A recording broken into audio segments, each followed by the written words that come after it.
Praise the lord అందరికీ. ఎలా ఉన్నారు అందరూ? బాగున్నారా? ముందుగా మీ అందరికీ దేవుని పేరిట శుభములు కలుగునుగాక. ఇక టాపిక్లోకి వెళ్తే ఆదికాండం 29వ అధ్యాయంలో దేవుడు యాకోబుని ఎలా నడిపించాడో తెలుసుకున్నాం కదా. ఈరోజైతే మనం అదే ఆదికాండం 29వ అధ్యాయంలో కనిపించే లేయా జీవితం గురించి ధ్యానించబోతున్నాం. బైబిల్లో ఎక్కువగా రాహేలు గురించే మాట్లాడతారు, కానీ దేవుడు చూసిన వ్యక్తి లేయా కూడా ఉన్నదని మీకు తెలుసా? యాకోబు తన తండ్రి ఇసాకు చెప్పినట్టు హారాను అనే ప్రదేశానికి వస్తాడు. అక్కడ లాబాను ఇంట్లో లేయా మరియు రాహేలు అనే ఇద్దరు కుమార్తెలు ఉంటారు. రాహేలు అందంగా ఉంటుంది, లేయా మాత్రం ఆకర్షణీయంగా కనిపించదు. లాబాను చేసిన మోసం వల్ల లేయా యాకోబు భార్య అయింది. ఇది లేయా తప్పు కాదు, అయినా బాధ ఆమెకే వచ్చింది. భర్త ఉన్నా కూడా ప్రేమ లేకపోతే ఎలా ఉంటుందో తెలిసిందే కదా. ఇద్దరు అక్క చెల్లెలైన ప్రేమ, ఆదరణ అన్నీ రాహేలుకే దక్కింది. ఎందుకంటే యాకోబు రాహేలునే ఎక్కువగా ప్రేమించాడు. లేయా పక్కన ఉన్నా కూడా పట్టించుకోలేదు. లేయా పరిస్థితి ఎలా ఉందంటే, భర్త ఉన్నాడు కానీ ప్రేమ లేదు, ఇల్లు ఉన్నది కానీ ఆనందం లేదు, కుటుంబం ఉంది కానీ ఆదరణ లేదు.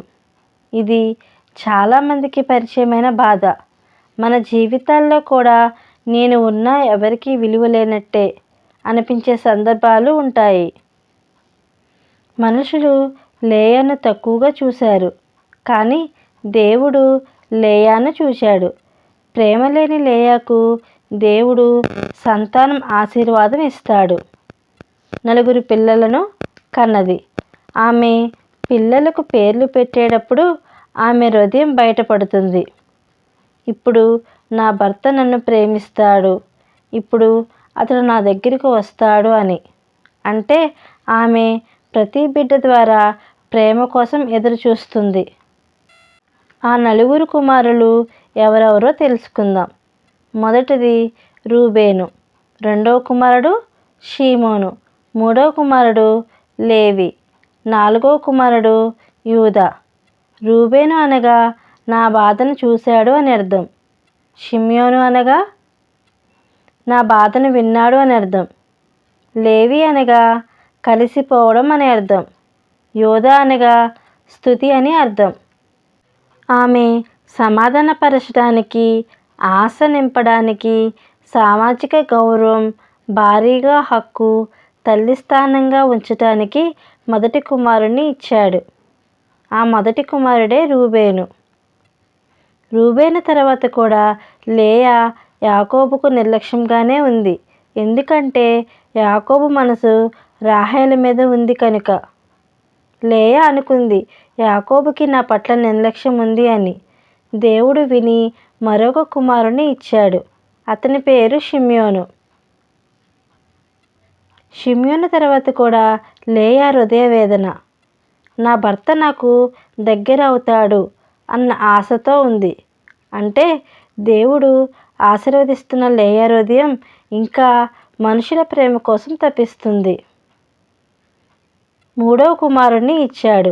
అతని పేరు లేవి. మనిషిలో అంటుకోవాలని కోరుకున్న లేయా హృదయం, కానీ దేవుడు తనతో అంటుకునే వంశాన్ని సిద్ధం చేశాడు. లేయా భర్తతో కలవాలని కోరుకుంది, కానీ దేవుడు ఆమె కుమారుడి ద్వారా మనుషులు దేవునితో కలిసే మార్గాన్ని సిద్ధం చేశాడు. లేయాను దేవుడు భవిష్యత్తులో దేవుడు సేవ చేసే వంశానికి మూలంగా మార్చాడు. మన బాధను ఆయన సేవగా మార్చుతాడు. లేవి పుట్టిన తర్వాత యాకోబు లేయాను ప్రేమించాడు. 4వసారి యూదాను ఇచ్చాడు. ఈసారి నేను ప్రభువును స్తుతిస్తాను అని లేయా అనుకుంది. యూదా అని పేరు పెట్టింది.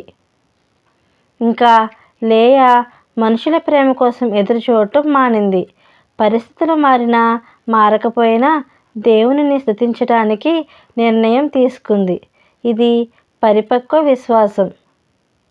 యూదా వంశం నుండి దావీదు రాజు చివరకు యేసుక్రీస్తు వచ్చాడు.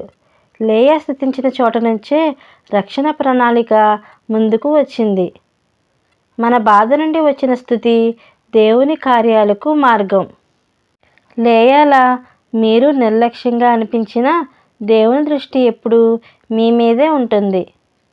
ప్రపంచం పట్టించుకొని లేయా ద్వారా దేవుడు రక్షణ యోజనను కొనసాగించాడు. ఇది ఎంత గొప్ప సత్యం తెలుసా? మనకు విలువ లేదనిపించిన చోటే దేవుడు తన గొప్ప కార్యాన్ని మొదలు పెడతాడు. మన జీవితంలో కూడా మనల్ని ఎవరూ పట్టించుకోకపోయినా, మనకు ప్రేమ లేకపోయినా, మనం వెనకబడ్డ వారిలా కనిపించిన దేవుడు మాత్రం మనలను చూస్తాడు. ఈరోజు మీరు కూడా లేయాలా బాధలో ఉంటే, నిర్లక్ష్యంగా అనిపించిన దేవుని దృష్టి ఎప్పుడు మీ మీదే ఉంటుంది.